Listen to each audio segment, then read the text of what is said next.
ganito na lang ba tayo? So sabi ko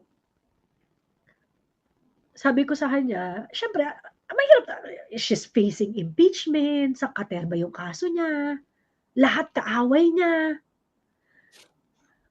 Thankful ako na meron at least kahit papaano, meron kang maituturo dun sa mga bata na, "O kayo ha, ganito ang itsura ng matapang."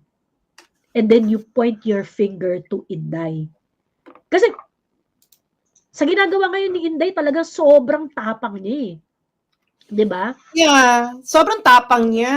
As in, actually, yun lang naman ang anak ko na parang, I'm so happy na Inday kept herself. Naiyak na rin ako. I'm so happy, Inday, na you gave, kasi ano ka namin, Inday, generation ka namin You are the, actually, Inday is the representative of our generation. Yes. You know, siya yung generation natin, 35 to 50. 35 to 50. Si Inday yan tayo yung ano ngayon we have the purchasing, tayo yung 35 to 50, di ba? Siya yan. Whoever is the,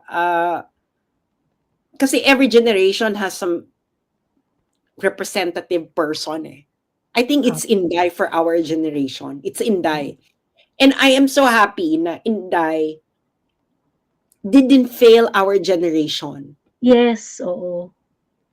Kahit hindi ka manalo, Inday, kahit matalo ka dyan sa impeachment, kahit hindi ka maging presidente, you represented our generation so well. How?